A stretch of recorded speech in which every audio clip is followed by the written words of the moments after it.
the branches of this tree, this is the allegorical banyan tree of the material world. The branches of this tree extend downward and upward, nourished by the three modes of material nature. The twigs are the objects of the senses. This tree also has roots going down, and these are bound to the fruitive actions of human society. Translation to text 3 and 4. The real form of this tree cannot be perceived in this world. No one can understand where it ends, where it begins, or where its foundation is. But with determination, one must cut down this strongly rooted tree with the weapon of detachment. Thereafter, one must seek that place from which, having gone, one never returns, and there surrender to that Supreme Personality of Godhead, from whom everything began and from whom everything has extended since time immemorial. Purport to text 3 and 4. It is now clearly stated that the real form of this banyan tree cannot be understood in this material world. Since the root is upwards, the extension of the real tree is at the other end. When entangled with the material expansions of the tree, one cannot see how far the tree extends, nor can one see the beginning of this tree. Yet one has to find out the cause. I am the son of my father. My father is the son of such and such a person, etc. By searching in this way, one comes to Brahma, who is generated by the Garbhodakshay Vishnu. Finally, in this way, when one reaches the Supreme Personality of Godhead, that is the end of research work. One has to search out that origin of this tree, the Supreme Personality of Godhead, through the association of persons who are in knowledge of that Supreme Personality of Godhead. Then by understanding, one becomes gradually detached from this false reflection of reality, and by knowledge one can cut off the connection and actually become situated in the real tree. The word asanga is very important in this connection, because the attachment for sense enjoyment and lording it over the material nature is very strong. Therefore one must learn detachment by discussion of spiritual science based on authoritative scriptures, and one must hear from persons who are actually in knowledge. As a result of such discussion in the association of devotees, one comes to the Supreme Personality of Godhead. Then the first thing one must do is surrender to Him. The description of that place whence, having gone, one never returns to this false reflected tree is given here. The Supreme Personality of Godhead, Krishna, is the original root from whom everything has emanated. To gain the favor of that Personality of Godhead, one has only to surrender, and this is a result of performing devotional service by hearing, chanting, etc. He is the cause of the extension of the material world. This has already been explained by the Lord Himself. Ahang saravasya prabhavaha. I am the origin of everything. Therefore, to get out of the entanglement of this strong banyan tree of material life, one must surrender to Krishna. As soon as one surrenders unto Krishna, one becomes detached automatically from this material extension. Tonight's lecture subject is material problems and spiritual solutions. So what are the material problems? Anyone like to give any suggestions of what are material problems? Poverty is a problem. Do you suffer from that problem? Birth is a problem. Too many births. Overpopulation. Death is a problem. Disease is a problem. Old age is a problem. Why is it a problem? Everyone has to get old. You have to depend on someone. You're independent now? Especially in this condition.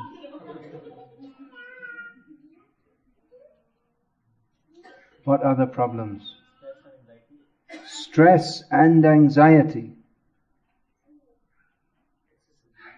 Excessive. Any greed is good? Excessive greed. I only want $50 billion. But excessive greed, that is bad. Greed, yeah. Fear. In Seattle, in December, there's, what kind of problem do you get? Cold, snow, icy roads, more accidents on the roads, dark. What did you say? Tornadoes, that's a problem. So what's the spiritual solution? What are some of the problems? What's the spiritual solution to cold weather? What's the spiritual solution to hurricanes? What's the spiritual solution to death? We have a solution for death. Everyone has to die. We have a solution for that. How are we going to stop death? How can death be stopped by any means? This seems to be imagination.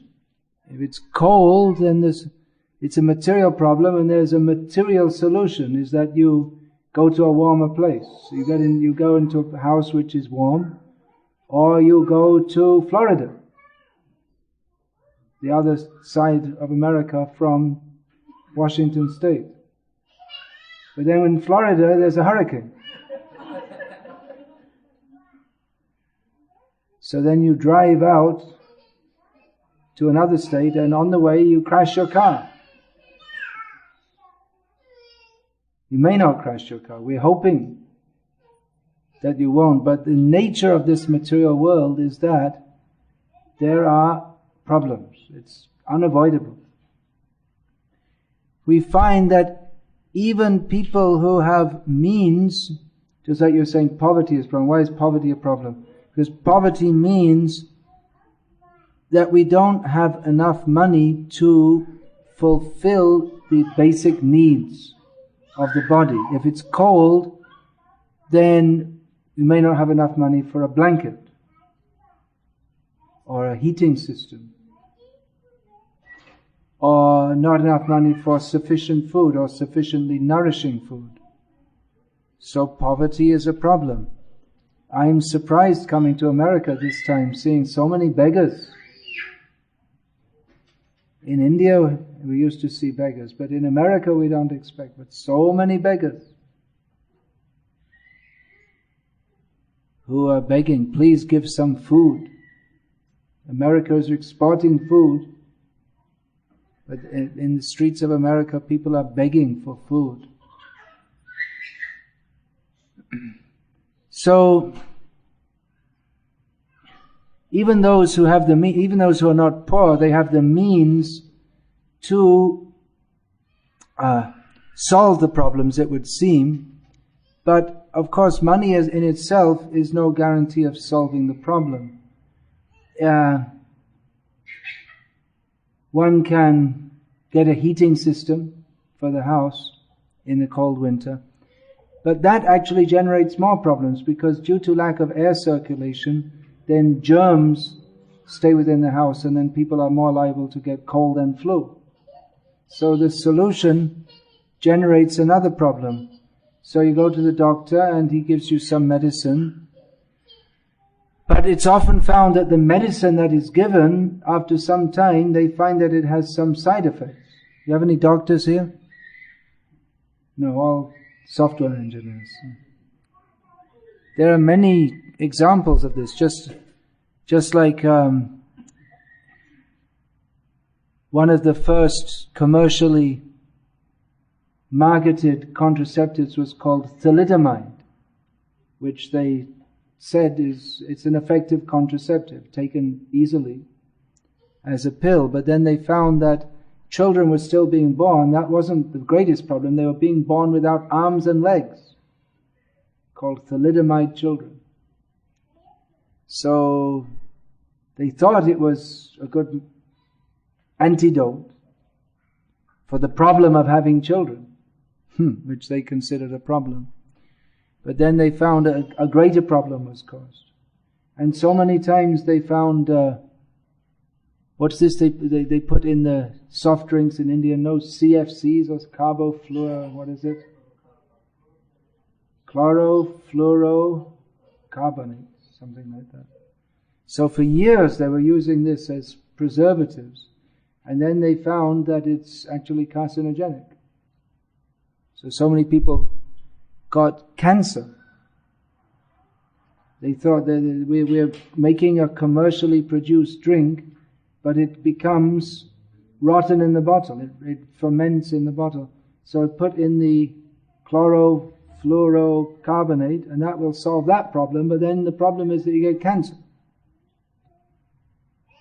So we can attempt to solve some problems by scientific research and by money that can solve some problems. But we find even people who have plenty of money, they still have problems.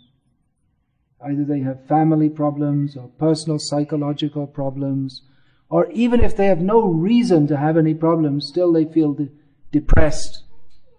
It's very common, isn't it? And even if one feels more or less what they call normal, although I don't know what normal means when 70% of the population go to psychiatrists at some point in their life. What is normal? Or balanced. If someone's psychologically balanced and has sufficient income, still we have to die. That's a problem, because we don't want to die.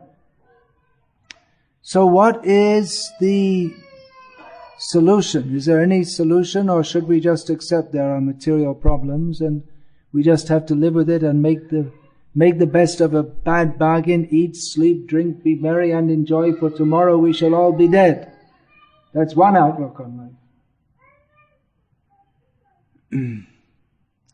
What is the spiritual solution? Well, first of all, we have to consider what is the meaning of spiritual. In the present age, mostly what is marketed as being spiritual is also material. Just like you say stress and anxiety is a problem, so they recommend meditation so that you can become free from stress. And you may be, because by slowing down the breath and trying to calm the mind, then automatically that is an antidote to stress. But it's not spiritual, because the aim is only to counteract stress. Spiritual means to come to a completely different platform to that of material. What is the meaning of material? And what is the meaning of spiritual?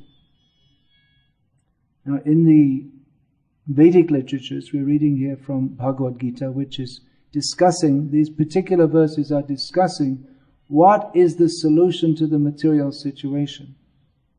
In the Bhagavad Gita and in corollary Vedic literatures, the nature of spiritual is described as Sat, Chit, Ananda. These are commonly known words.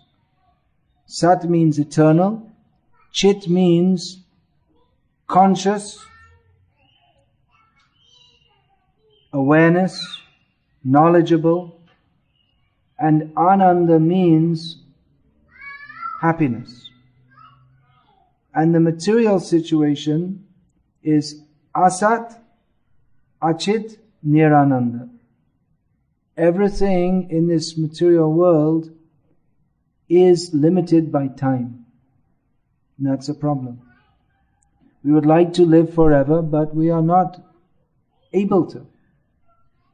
Nowadays it's very popular to take vitamin E and various antioxidants with the aim of extending our lifespan. But there are various medicines, antidepressant. But there is no anti-death medicine. Life in this material world is by nature temporary. And achit, we are not in knowledge. Now, of course, the modern age is called the information age. We had the prehistoric age and then Stone Age, and there's so many in the prehistoric Cambrian, and so many different pre-Cambrian, and they come up through BC, before Christ, and then the early Christian era, then what they call the Dark Ages, Medieval Ages, Renaissance, then the time of the Industrial Revolution, then the Space Age, and now it's called the Information Age. There's so much information on the internet. You go on the internet, you get so much information on so many different topics. But still, the material situation is called lack of knowledge. Why is that? Why do the Vedic literatures describe the material situation as one of lack of knowledge? Because we lack knowledge of the essential principles of existence. We know how to build big buildings. We know how to split the atom. But we do not know who we are. We consider this body to be ourself. However, the body is only temporary, whereas we are by nature eternal, therefore we hanker after eternal life. We do not like to die. Of course, some people commit suicide, but they do so in frustration. It's not that they really want to die, but they just find their life so frustrating that they think that death would be better. Although we understand from the Vedic literatures that the soul is eternal, so if we kill the body, it doesn't end our existence. And because killing a body is sinful, we have to get the result of that. We have to the karmic reaction. So those who commit suicide, they become ghosts. Because they deny their existence in a body, then they have to remain in a subtle form as ghosts. So we lack knowledge of who we are. We identify with this body. We think this body is me. And we try to attain happiness, ananda, which is the third condition of spiritual existence. Eternal means no death, full of actual knowledge, and full of bliss. But in this material situation, we try to get happiness through the body and the mind. We're trying to get happiness through the body means we try to enjoy nice food. We try to enjoy by the linking of one body with another, or sex life. We try to enjoy through hearing music, through the eyes, by going to cinema, performances. And we try to avoid that which we find unpleasant to the body, such as cold or children making noises. Of course, it's pleasant to the parents sometimes, but generally, just an example. Or well, in the smoke detector, that noise that was going off in the apartment, piercing noise, or scraping the nails against the window, this sound is unpleasant. Stop that! It's unpleasant. So in a material situation, we always try to find out that which is pleasing to our senses, and we try to avoid that which is displeasing. However, we can never arrange a situation in which everything is pleasing and nothing is displeasing, and therefore we have problems. Problem means that something happens that causes us discomfort, either physical or mental, or we fail to attain that which we desire. We may desire, I will have lots of money, and therefore then I will do what I like to do. But we fail to attain it. Or even if we get the money, we find that we can't do what we want to do. So in this way we remain frustrated. So the material situation is by nature not full of ananda, it's full of misery. Whereas the spiritual situation is full of bliss. Now, often people, they say that this philosophy is pessimistic. We say this material world is miserable, but we say no, this is realistic. Actually, it's a fact. We have to die. We do not want to die, but we have no choice in the matter. We have to grow old, and old age means the bodily functions gradually become diminished, and even to do what are ordinary things in life previous to old age becomes very difficult. Some years ago, I met one man, old man. Even though he was bent over, he was still taller than me. And you could see he had a very big bodily frame, but now he was quite thin. And he said that at this time I was about, 25 years old. And he said, when I was your age, I was a champion wrestler. And I could pick up 4 people like you and throw them to the other side of the room all at once. But now, even to walk anywhere, I need a stick on one side and lean on someone's shoulder on the other. It happens to everyone. Many people feel very frustrated. Someone was telling me their father was the head of a big company. He was a big boss and he was a very big, strong figure. And everyone respected him. But now he was lying in bed in hospital, waiting to die. He couldn't even turn over. And he didn't want to see anyone. He didn't want to see his relatives because he felt so frustrated that they were pitying him, whereas previously he was protecting and maintaining them. He was in the position of being like the head of the family and the head of the company.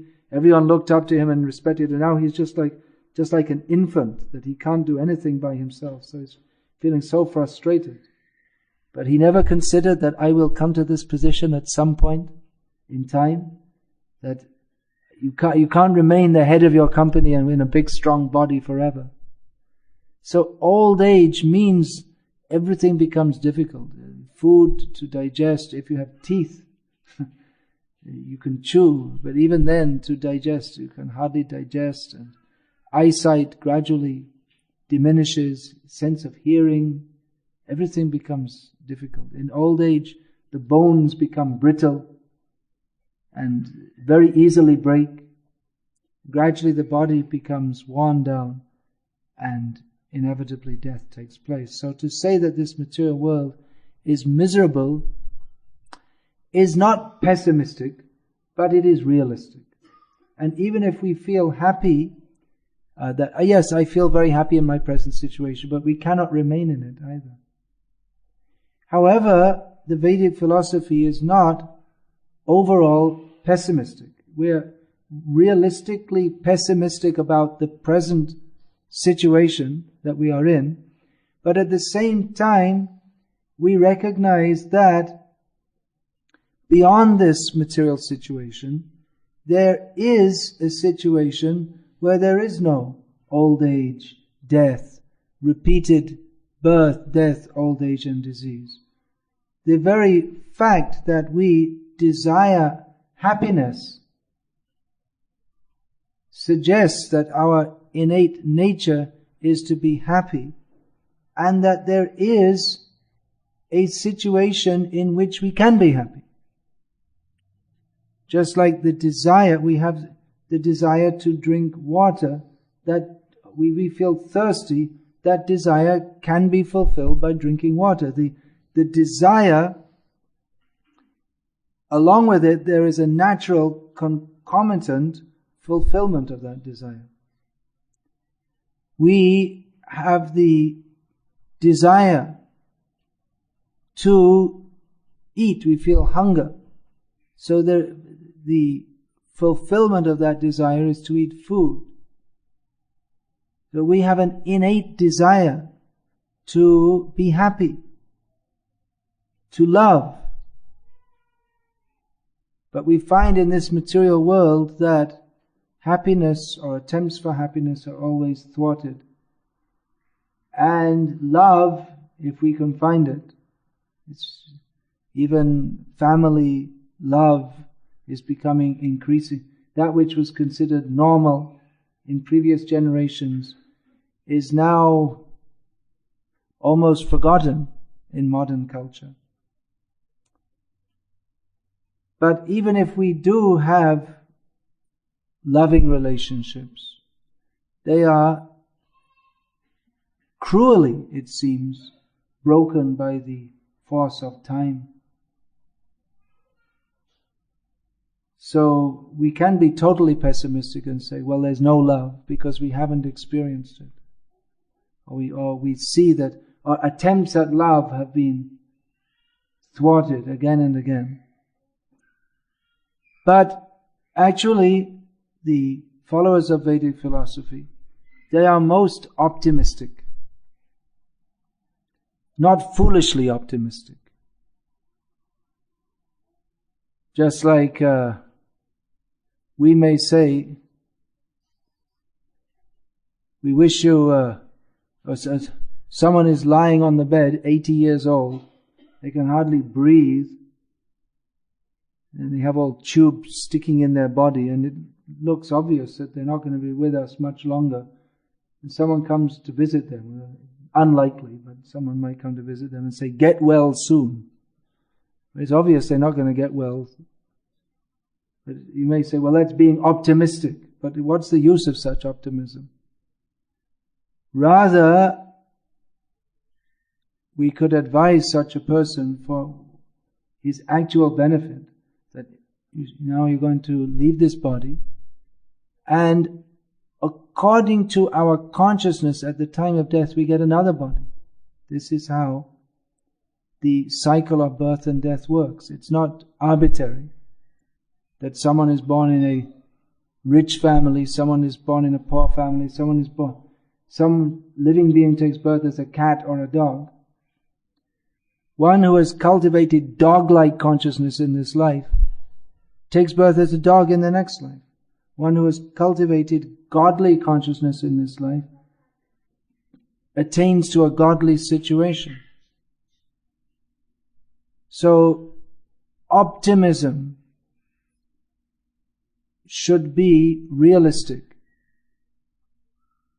To have the optimism of an ostrich is not very helpful. The ostrich is famous that when a predator comes that he cannot avoid, he sticks his head in the sand.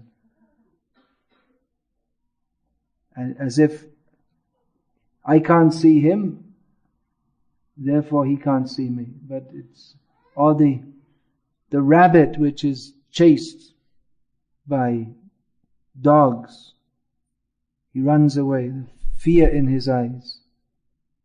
But eventually when he knows he cannot be caught, he stops and closes his eyes. But closing the eyes it only helps to put us in an illusion that the dogs are not coming to get me. But that illusion is ripped to pieces, literally, just a few seconds later. So, to say to be optimistic about this material world, it's like living with eyes closed, in the words of the supposed philosopher. Anyway, it's a good comment. John Lennon, you may have heard of him. He was famous in Western culture. Songwriter. He said that living is easy with eyes closed. It seems easy. You just close your eyes to all the problems and everything is nice. But It's not so easy.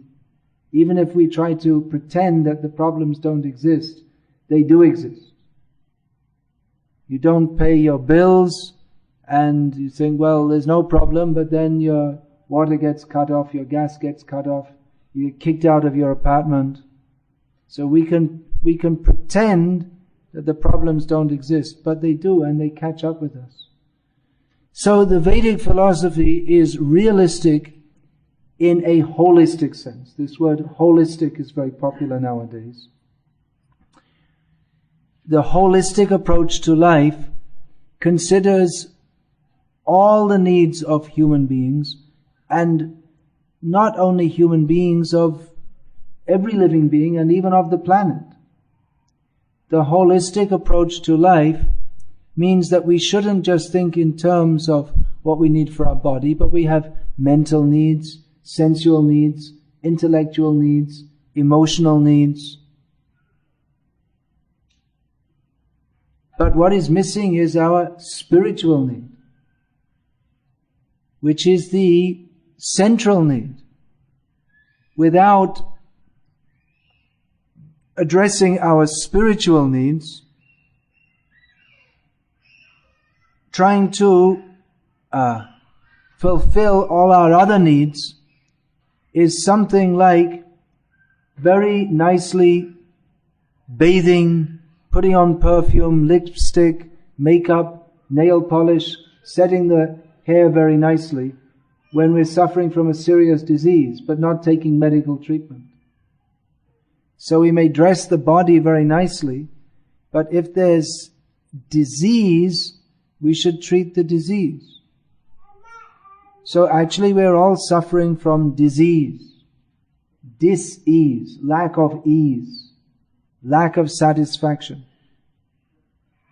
We're all suffering from the disease of not understanding what is our actual position, that we are thinking that this life is all in all, that everything, all my endeavors should be for the satisfaction of myself and my loved ones or my country in my present situation.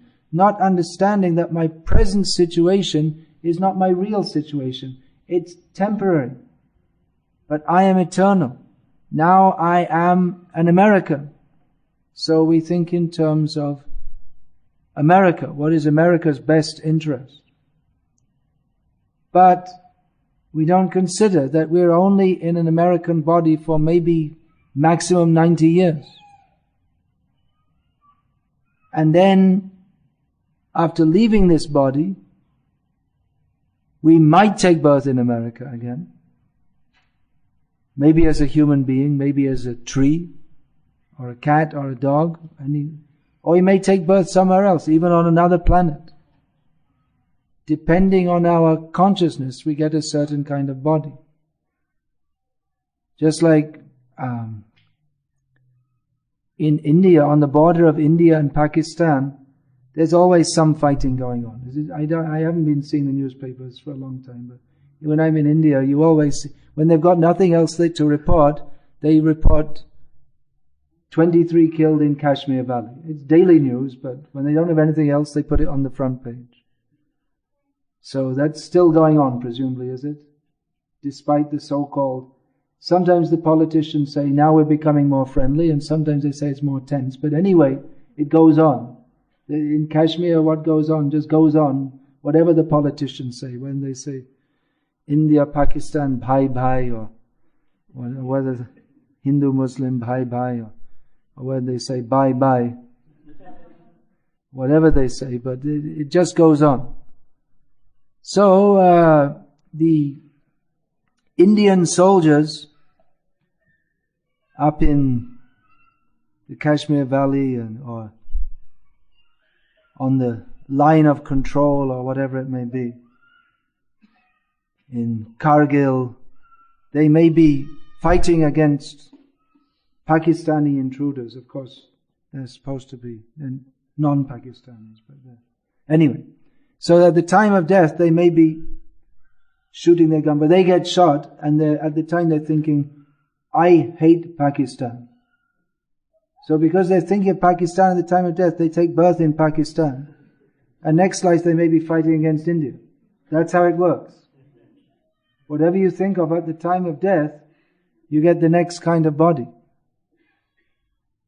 It may be also that Americans fighting in Iraq, they get born in the next life in Iraq and fight against America. So maybe America's supplying troops. Of course, they don't say we're fighting against Iraq, but that's what they think. So America may be supplying more souls for fighting against them in future. Karma is very tricky. So to consider that if we understand that the soul is eternal but the body is temporary, then why should we put so much emphasis on the body, considering that it is so flickering? If we live 70 years or 90 years or even 120 years, who's the oldest reported person on the planet at the present time? This is the kind of silly question they ask you in these general knowledge tests in India, right? If you go to get a job, they ask you all questions which has no relevance to the job whatsoever. Things like, what is the age of the oldest person on the planet at the present time? So, anyone know? What's it supposed to be? Someone's 112. Where? In Mexico. Someone's 112. But they can never tell because it's only there's no birth certificates going back that long, so you can't really tell. Okay, so someone's 112. How many of you expect to be here you're all average age what, about 30, something like that? Let's say. So how many of you expect to be around in 92 years from now? Don't expect? That's a long life, isn't it? 112 years? Not very long. In eternity, what is it? It's like a blip on the radar screen. What about these trees up here in the forest? They're mostly pine trees. They don't live so long. But in America, there are some trees reported to be even thousands. Not only in America, in different parts of the world. There are some trees reported to be over 1,000 years. How old are those redwood trees? You know, that's supposed to be symbol of America, I was told when I was being raised in England, the redwood trees. 3,000 years. You like to live a long life? Want to be a tree for 3,000 years? But even that's not very much. How old is this Earth planet? What's the latest figure the scientists give?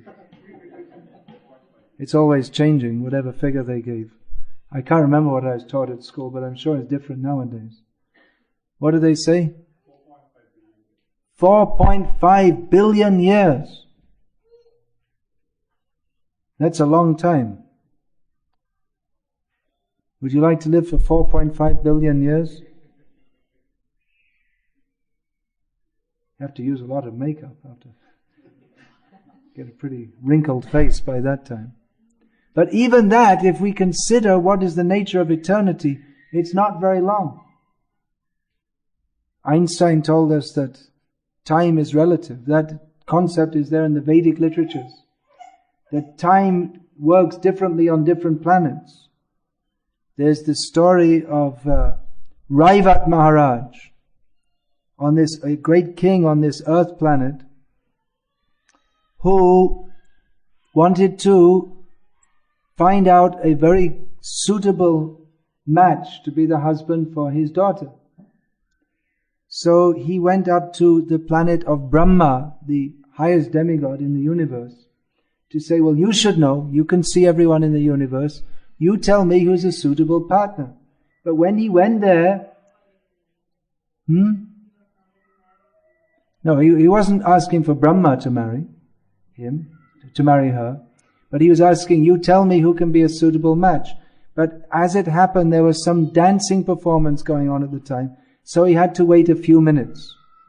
So then Brahma asked him, well, what do you want? And he said, I want a good husband for my daughter. Brahma laughed.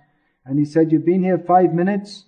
In the meantime, everyone who you considered as a possible match has died and been forgotten, and even your kingdom and your name and even your whole dynasty, everything's gone and forgotten.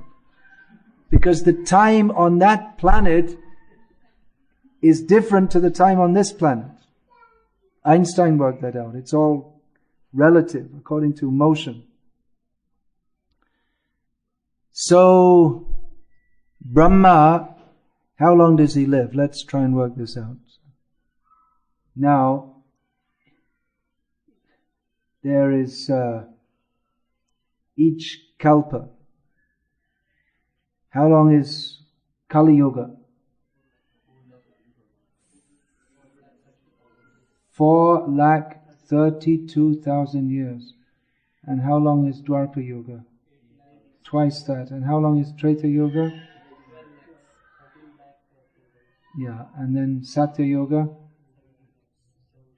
Okay, put that all together. How much is all that? 43 lakhs. Okay, 40, that's 4,320,000 years, approximately, is the length of one cycle of time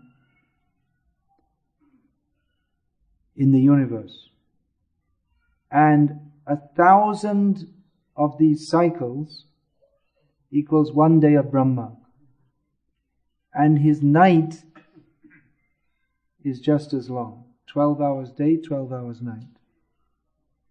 So we have 4,320,000 times 2. Oh, that makes 1 day. 4,320,000 times 1,000 times 2 makes 1 day and night of Brahma. And Sahasra Yoga Pariyantam Ahayad Brahmano Viduhu. So 4,320,000 times 2 times 1,000, that makes 1 day of Brahma. And there are 30 days in his month and 12 months in a year. And he lives for... So multiply that all together. Quick, big brains. Don't have your computers here. Huh? How much?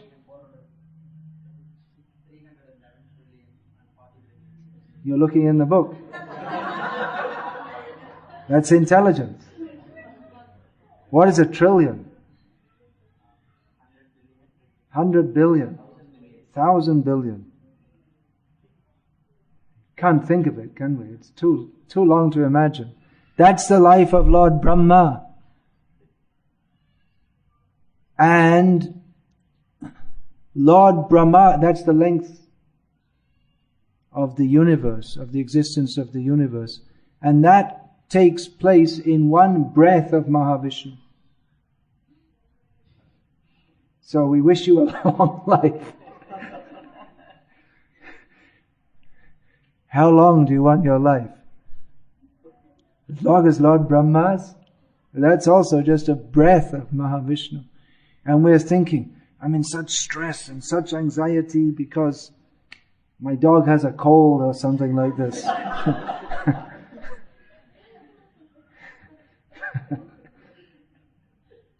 Well, that's one way to get free of stress, just to understand how insignificant we are. Oh, my hair is going grey. What shall I do? We have a solution. Shave it off. No one will see. What about the ladies? Want your hair shaved off? But what you can do, you can put in Godrej coloring, black coloring, but then you have to put it regularly, otherwise you find there's a white parting in the middle. All the rest is black. So, Godrej has this solution to white hair. Or the traditional solution is that Mehndi. You can become a Haji. The Muslims, they put in their beard. So what is the solution to growing old. Godrej hair dye. No, not a solution. Even Brahma doesn't have a solution. Generally we see in the pictures of Brahma, Hindu pictures, has a long beard, isn't it? How long should it be? If he's been around for a few billion years already. But he also has to die.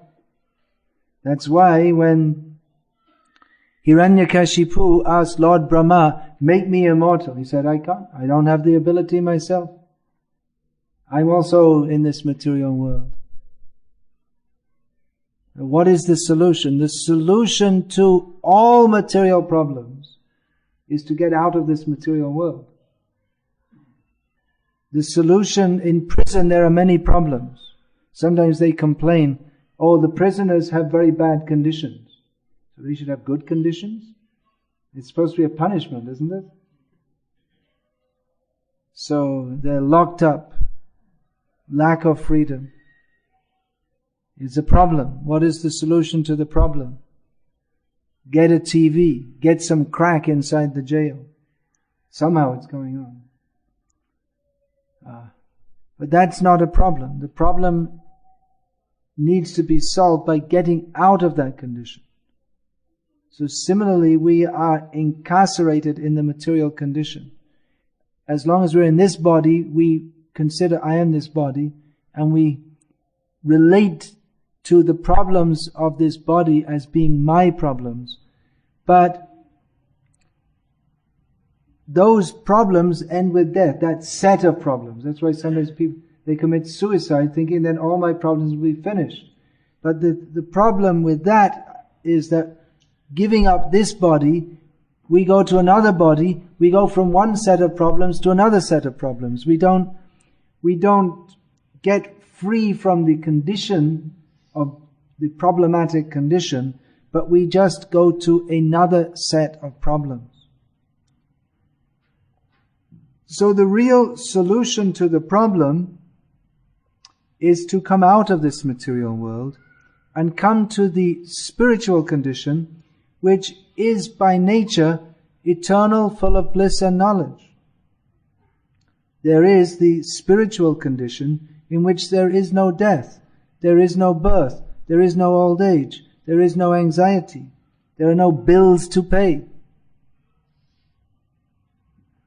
That is, all the things that we consider might give us happiness in this world, but which don't actually do so, are perverted distortions of the actual activities that truly make us happy in the spiritual world.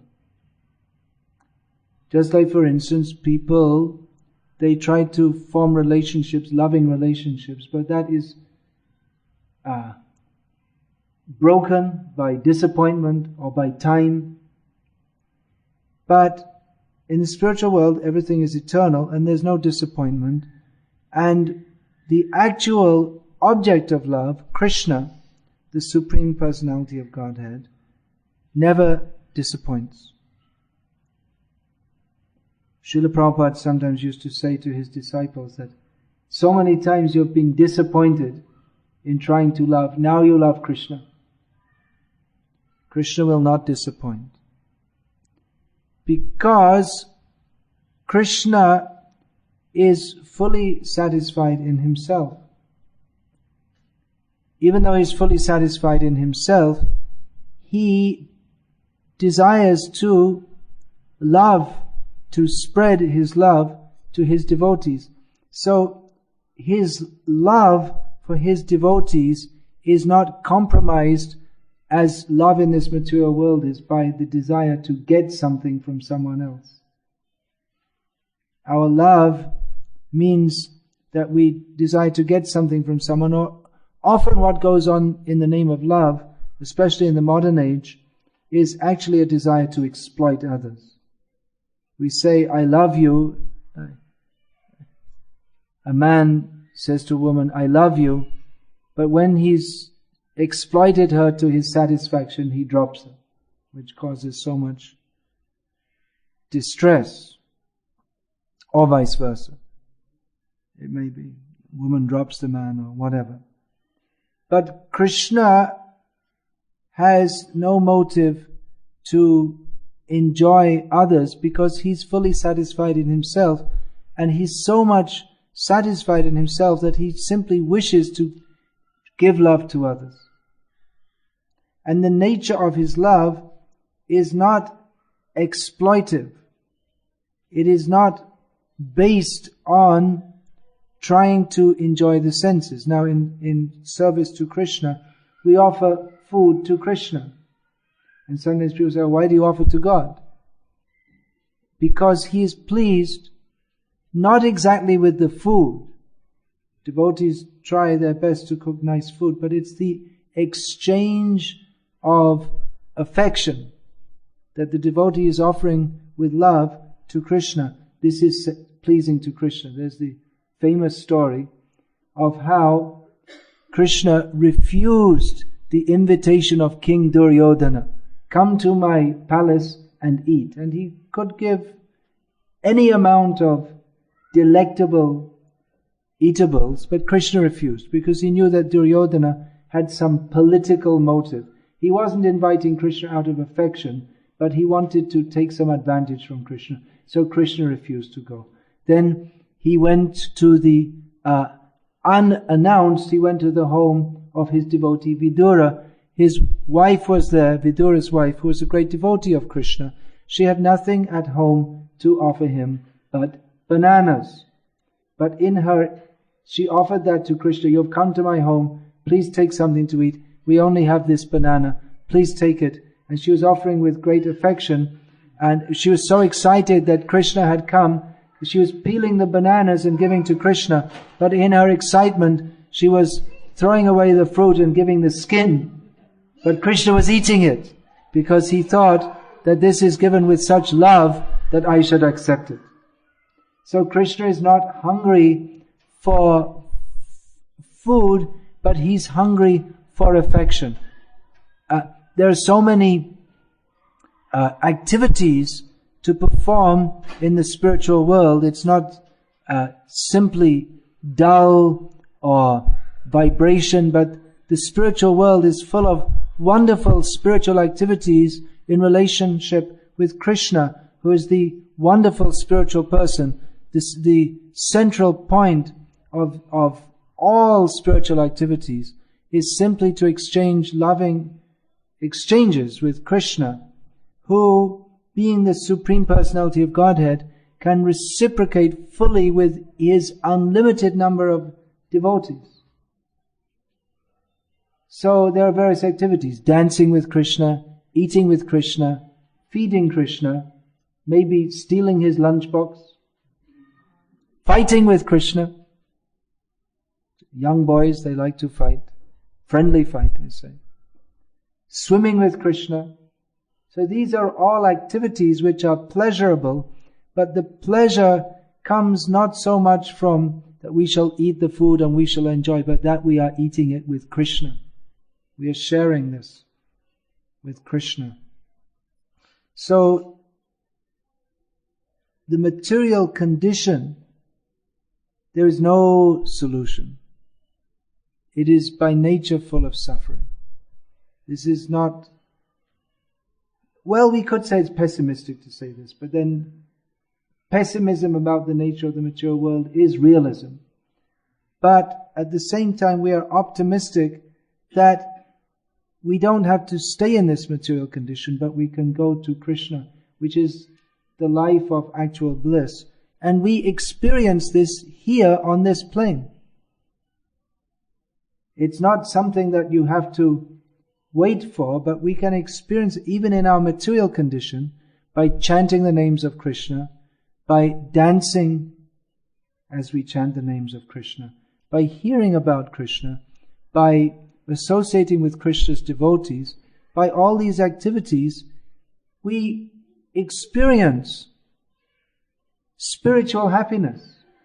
And even though the nature of this material condition is that the material problems will go on, however much we chant Hare Krishna, It's still cold in December in Seattle. But we don't become overwhelmed by that. Whatever the material problems are, we understand that ultimately it is insignificant, because my significant or real existence is with Krishna. That doesn't mean that a devotee is irresponsible. He discharges his material obligations dutifully. But he knows that everything here is temporary. Therefore, the focus of my life should be to purify my consciousness so that I can simply remember Krishna and go to Krishna. Now, Krishna consciousness, that also, or the directions given in the Vedic literatures, also offer pragmatic solutions. Or solution means there's no actual solution in the material world, but suggestions by which even in this world the material problems can be significantly mitigated. We have, especially in modern life, we have unnecessarily increased the problems. In the name of progress and development, we have created so many problems. We have created the motor car, which solves the problem of walking from one place to another. But then we don't get exercise. We have pollution, we have car crashes, and there are so many problems created. We have to create roads, which again makes more pollution. And there are traffic jams, so often, especially in a big city at rush hour, you can go quicker by walking than by car. So, we've created a solution to one problem, but simultaneously created more problems. So, the Krishna conscious movement advocates a gradual return to a more simple way of life. Modern life is so complex that it also makes our consciousness very complex. And therefore stress, anxiety and psychological disorders are normal. So we advocate a more simple way of life. Simple, that's sometimes equated with foolishness. If we say someone is a simpleton, it means he's a fool. But simplicity, physical simplicity, does not necessarily mean intellectual lacking. Rather, we see that the greatest intellectual works known to man, if man was actually to objectively study, these Vedic literatures which give knowledge of the material situation, its deficiencies, and the solution, spiritual solution. These were compiled by persons who deliberately lived a very simple life, who minimized the material necessities to concentrate on the spiritual necessity. And these instructions, this philosophy, has traditionally been discussed, especially by the Brahmanas in India, whose vow was one of poverty. We say poverty is a problem, but the Brahmanas traditionally lived deliberately in poverty. Means they didn't accumulate any more than needed, so as not to be attached to material things, but to concentrate their attention on the spiritual necessity. And how much developed was their culture and civilization. So the Krishna conscious movement advocates a more simple way of life, not necessary to accumulate so many things. We go into people's houses and they have so much, every house is full of so much junk. Really.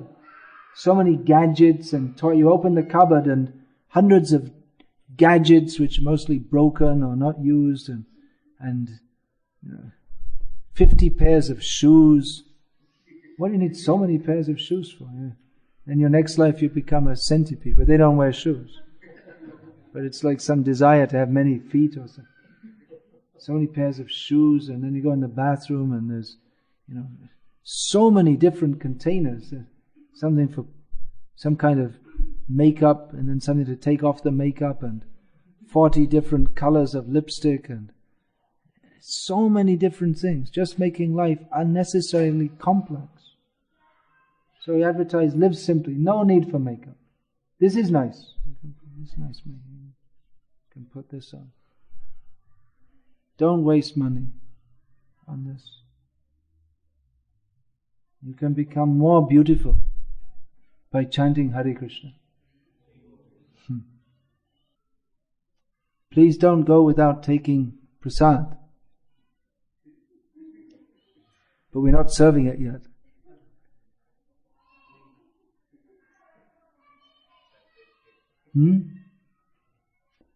So live life centered on Krishna. That we can practically see. How by taking up Krishna consciousness, the inevitable problems of life are mitigated. And we can see that those who take to Krishna consciousness, the more we take to it, we actually become happy. Isn't it? No need to ask, just see the kirtan. No one dances like that unless they're happy. Sometimes drunken people dance, but they're not actually happy. Mostly people, to dance, they need to get intoxicated first. But devotees, and when they dance, but they do on occasion, but devotees do regularly, all the time. Why? Because devotees are happy in the happiness of Krishna consciousness. It's practical. Everyone can experience. It's practical, it's not sentimental. Often people think it's just some sentiment. But just see, what is this philosophy? There's no philosophy to compare to that given in this Bhagavad Gita as it is. Devotees are not fools. Devotees know very well why they're doing what they're doing and what is the result of what they're doing.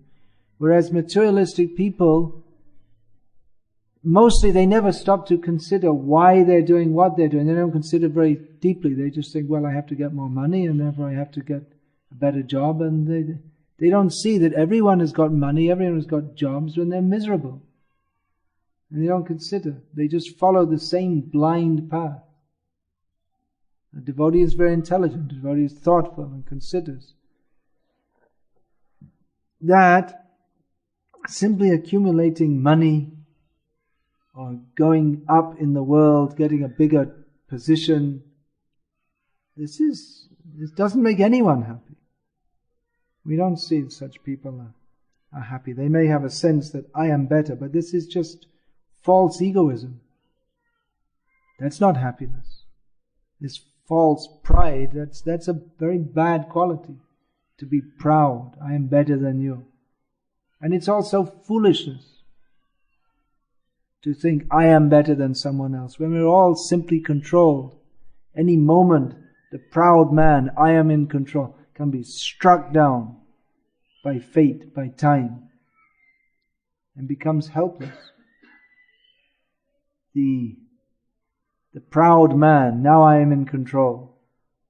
Then any moment, heart attack, and rushed off to hospital. Or kidney stone. Anyone ever had a kidney stone? No? I'm the only one in this room who ever had a kidney stone. It's very painful. And it comes very suddenly. You had? No, you've seen others maybe. So you may be, yep, I'm in control, yes, pick up the phone, do this, blah, blah, blah. Oh, so painful.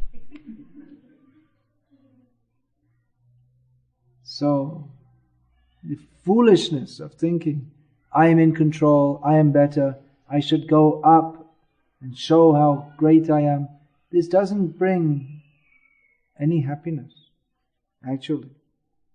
There may be some egoistic thought that I am great, I am better, but this only generates more anxiety, actually, because if we're thinking I'm better than someone else, definitely those who are below us are trying to pull us down, and those who are above don't want us to come up, so they're trying to push us down. So and even though they have work ethics, that you're supposed to smile at each other and be considerate and all this, but actually everyone hates each other. And it's all backstabbing, and they have office parties where there's some cooperation, but everyone is simply calculating how I can get ahead. And get ahead means push others behind. But devotees, they don't have any such ambition. Their only ambition is to chant the holy names in the association of devotees and to help others come to that situation also. So devotees are very serious about Krishna consciousness because they know this is the only solution to the inevitable material problems. And they know not just for me, it's not just my choice, but everybody needs to take to Krishna consciousness. And so they try to help others take to Krishna consciousness also. By distributing these books, by inviting them to the temples. That will be a great achievement for our devotees of Indian origin in America when they start to bring their Western colleagues at work to Krishna consciousness. That will be a great achievement. See if you can do that.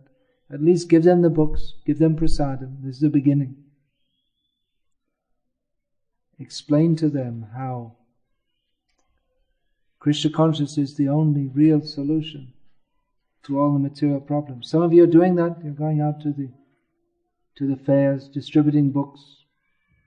So that's very good.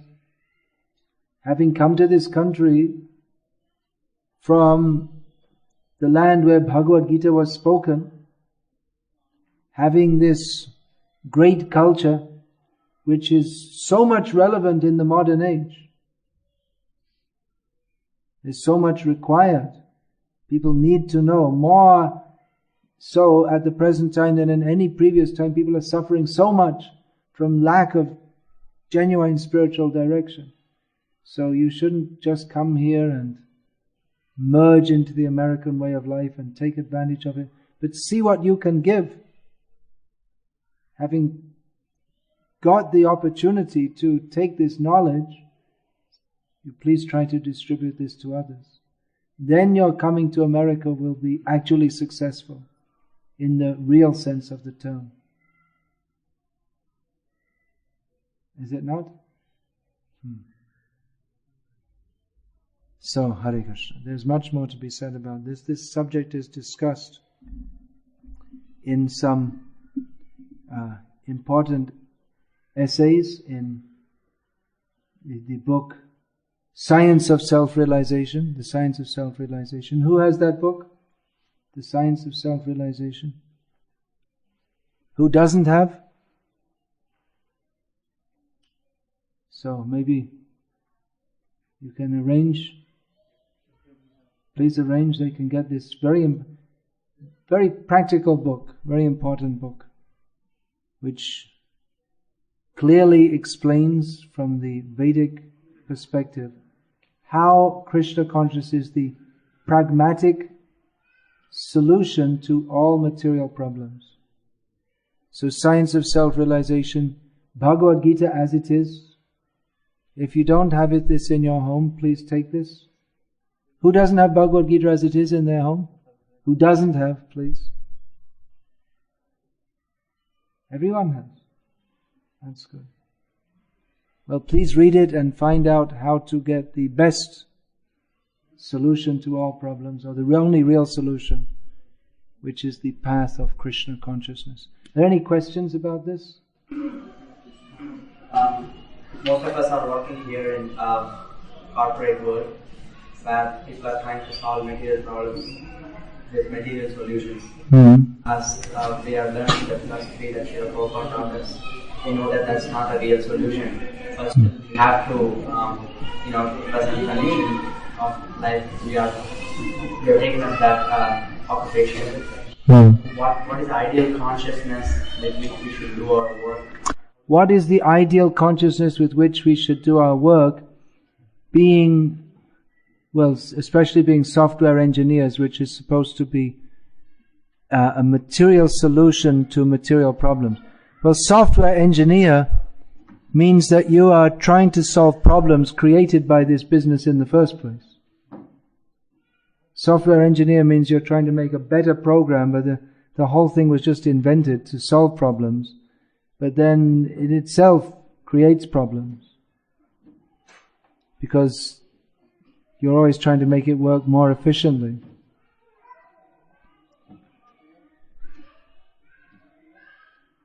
So what should be our consciousness in this situation?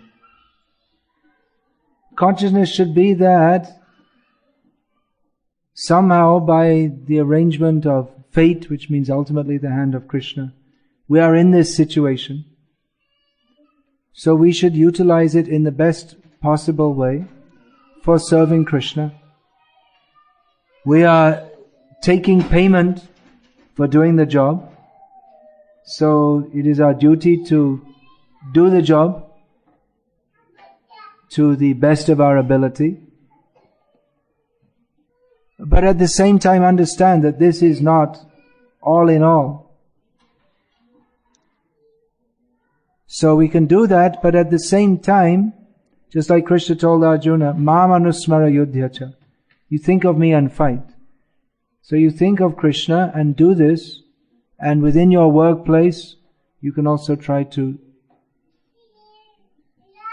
gradually spread Krishna consciousness, give Krishna prasadam, give books. You can keep a stack of books, and then your colleagues, you can keep this science of self-realization, and someone says, they talk about this problem, that problem, you give them, here. If you want, you can have a look at this. So much crime nowadays, you can give this. Crime, why and what to do. You have to be a little gentle in your preaching, but gradually you can do. Please. The Prophet said to the parents of one of his disciples that God is not ambitious. Then Gaudi tried to clarify that to the parents of the other devotees that means materially not ambitious. Prabhupada said even spiritually. God is not ambitious. So it seems there's something never understood that. A devotee is not ambitious. At Bhaktivedanta Manor in England, the parents of one devotee had come, and they were desirous that this devotee, their young son, would get ahead in the world. He would have a good career, and they were concerned that he was not ambitious. So Prabhupada said, a devotee is not ambitious. And then another devotee who was present tried to clarify that by saying that a devotee is not material ambitious, and Prabhupada said not even spiritually ambitious. I understand it like this, that the very idea of being ambitious means to push myself up, whereas a devotee is simply thinking of how to serve. So if one thinks that I shall become Nanda, I shall replace Nanda Maharaj, or I shall be a guru, I shall be recognized, others will praise me. This Chaitanya Mahaprabhu has warned, Labh Puja Pratishta, the desire for gain or honor in the name of bhakti is a great obstacle. And the acharyas have analyzed Vishwanath Chakravarti Thakur and other acharyas have analyzed, that even though it is difficult to give up material comforts and material possessions and to become a vairagi or a renunciate, giving up, or even one may give up the desire to be wealthy, one may give up the desire to have a big position, but even these desires are difficult to give up, but even more difficult is the desire to give up the desire to be recognized and to be honored. One may give up the desire to be wealthy, but then one may desire to be recognized. Oh, he's so renounced. It is very difficult to give up. So a devotee is simply satisfied to serve Krishna. But that doesn't mean that, just like Prabhupada gave the example, that Krishna is resting after playing, he's very hot, someone should fan him, but the devotee says, now I'm busy chanting my japa. But Krishna needs to be fanned. He said, I have to chant my japa. So that's our desire of what we want to do, but we should see what Krishna wants us to do, or what is required to be done in Krishna's service. At the present time, it's required that Krishna consciousness be preached all over the world. That requires some endeavor. So a devotee thinks how he can best serve Krishna to the best of his ability, taking all difficulty if necessary to do so. But that doesn't mean, so a devotee may accept sannyas, a devotee may accept disciples, but not as a matter of personal ambition under the cover of spiritual life, but he may do so to think how I can improve my service in this position. Previously, I used to regularly visit Rangoon, the capital of Burma, which is now renamed as Yangon, the capital of Myanmar. Actually, Burma is the corruption of Brahmadesh. Its original name is Brahmadesh. And Thailand, Siam is Shamodesh. Anyway, that's another thing. So I was regularly going there as a brahmachari, and then one time I came back shortly after accepting sannyas. So some Marwari people there who I used to visit, I came to visit them, and they said, oh, Ilapati, that was my brahmachari name, Ilapati has come. I said, well, actually now my name is changed because I took sannyas. So this Marwari man turned to his friend and said, promotion ho gaya. He's had a promotion. So he considered in material terms that, oh, he's gone up, being promoted. But a devotee doesn't think like, if we think like that, it may be that someone takes sannyas. I remember one devotee once in Mayapur festival, said to the packed temple room, he was talking about, he said, I made this very shocking statement. He said that one might even take sannyas to impress women. And that sounds very strange, doesn't it? But to show that, yes, I'm very big in this organization. Don't take sannyas for that purpose. So this is how I understand it. Otherwise, Prabhupada sometimes used to say, my ambition. My ambition is to spread this Krishna consciousness movement all over. My desire. Prabhupada said many times, different desires he expressed. My desire is to preach the glories of Jiva Goswami all over the world. So you could say that's an ambition. That is not an ambition in the sense of self-promotion. So this is how I understand that statement. Anything else? Strive for serving better. Devotee has to strive to serve better. Certainly. Certainly, yes. Hare Krishna.